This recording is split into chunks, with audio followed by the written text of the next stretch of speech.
Hey everyone, my name is Richard and welcome back to Scraps to Superhero, my series where I'm trying to make my own version of Jarvis and Iron Man's suit from the Iron Man series of films. Today is going to be another update to SITU showing what I've done and all the stuff that I've added to her. And yeah, let's just jump straight into it. So this is what SITU looks like at the moment. Much like the last video, just the actual visual side hasn't particularly changed much. You've got the big ASCII name, the long name, and the current version number we're on 0.16.1. Point 1 is because I had to fix some minor errors this morning. But yeah, when you get started, there's a short greeting, which is from a very limited list. Then SITU will check my a couple of emails I've got set to for her to check. A personal one, an Expedition Fiction rabbit hole email, and a contact email for Expedition Fiction, which doesn't have any emails at the moment. And these emails do get checked once every 5 minutes. But one of the things I've added in is I can actually check my email, which is just check email, and it will go and check for any unread emails, and it discounts the whole and total number of unread email. But one of the core things I've changed is how she passes inputs, so that way she may instead of looking for specific phrases, she looks for command keywords. It's kind of basic at the moment, but it's one of those things where I can improve it in the future. And so the whole parsing thing is something that I do keep changing, updating and changing as I become better and try and figure out more efficient ways of doing it. So what can SITU do now? Namely, I have given a way of she now helps me track my couple of goals, some goals I've got, my a to-do list, and ideas that I have for the suit. I'll go through them individually now. Check goals. Yeah, these are different things I've got goals for. Twitch followers, comment and goals, viewers need for partnership, which these four haven't been updated recently. And subscribers and subs here on YouTube for both Expedition Fiction and Richard Aspden. Wait, one thing I can do now, which is a way for me to update the items. Right, personnel, YouTube. Currently 201 subscribers, so if I do that, I was not expecting that. No, thanks for checking my email. I can't pass this. Sorry, update. Oh, right, I know. Update current channel YouTube 201. Yeah, again, it's one of those keywords that you need to put in is updating things, adding things. You need to make sure you need the command word at the start or in it. They also need that to item between what you want to update and what you want to update it to. So yeah, anyway, if we were to check goals now, boop, there we go, current personal YouTube 201, that's number of subscribers, and I just have to go for 300. I understand I'm aiming for like chunks of 200, but with Expedition Fiction 1 it's in 10 because they're below 100. But yeah, I'm in this so that I've actually got thinking right where I am and where I want to go, and it's kind of like inspirational, so I can work out where I need to go. Check. Check. I can't remember how I've actually to do. There you go. My to-do list is completely blank in this, mainly because I only added in all the command stuff last night, so I've not had a chance to actually populate it. Check suit. Yeah, they've got different general suit stuff, different stuff for the parts of the suit: general suit, helmet, flight boots, gloves, body, computer power. I mainly used helmet because that's that I'd test items into, just because that was the helmet I can actually remember was actually in the list. But remove test from helmet. I did actually make sure to actually add in a way to remove items from lists. Hopefully. Check suit. So I do need to. Okay, that's something we need to actually check and fix in the next update. Is actually fix the remove thing. I didn't. I was more concerned with check, update, and add rather than remove, because then I wasn't really sure how to actually remove stuff from. But yeah, that's something for me to actually check.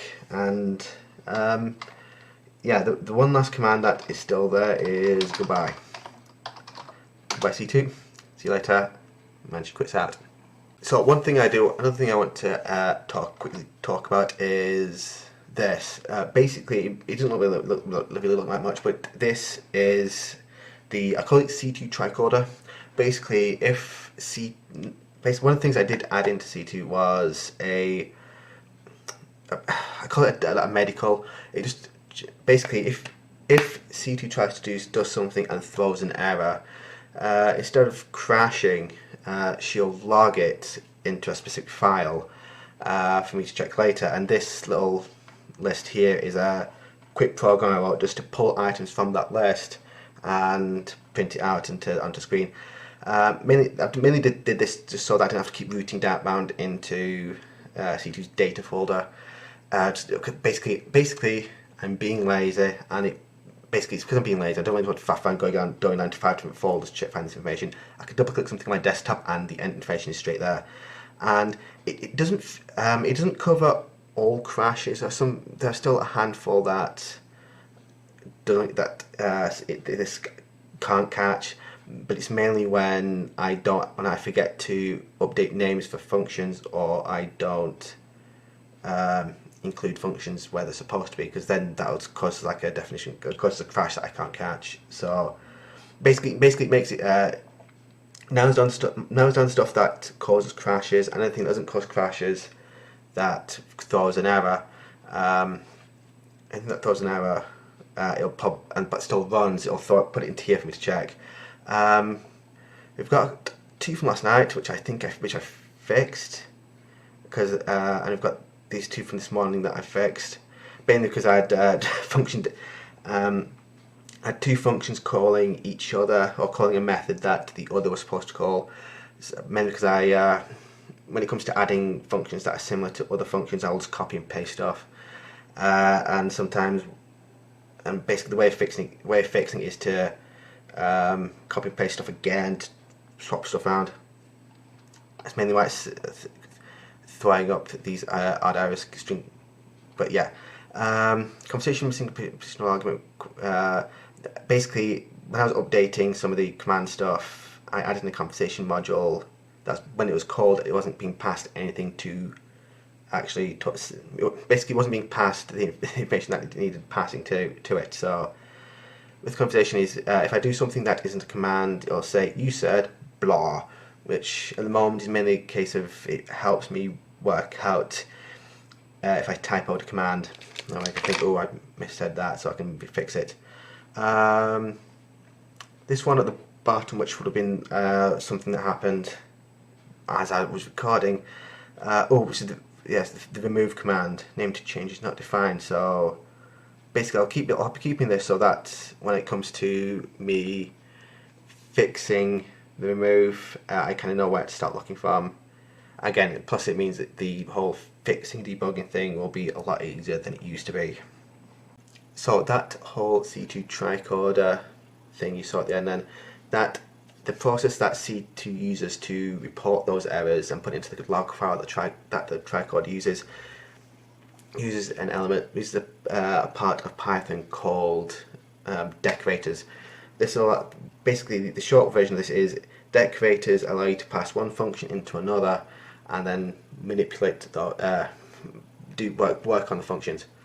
I will do a supplemental video going on about decorators if people are interested, because I know they're kind of a bit of a hard aspect of Python for people to get their heads around. And yeah, basically when it comes to showing off C2's code, I've been really iffy about it, mainly because I've been trying to keep C2's privacy in mind. It's mainly because I don't really want to show off how C2 works internally, because I've got this element of I keep thinking of C2 as an independent being, so I don't really want to show off her workings. But I could probably show off how decorators work and how this show off the general idea of the whole medical thing, C2 medical health reporting thing works, so I can show it off and explain how. So I've got stuff going on my iPad, and just show off how decorators in Python work, and so you have an idea of how the whole thing works. But anyway, I will end, but that's basically it. Where are we going from here? I don't know. I mean, I guess it's going to be trying to find more functions to, basically, I've got the remove function, move method to fix. But beyond that, it's trying to find more functions to add in, and trying to find out what else I want SITU to do. I mean, at some point I do want to move SITU to a Raspberry Pi at some point. I just don't know when, and then when I do, I need to work out how to connect to the Raspberry Pi so I can talk to it and get to pass the information back. So that's going to be a completely different kettle of fish. So yeah, but yeah, if you have any questions, leave them in the comments below, and I'll do my best to answer them. And if you want to see more from me, there will be a subscribe button over there. Up there will be a link to a random video, and below that will be a link to the whole Scratch Superhero playlist. And with that, I will see everyone in the next video. Bye, folks.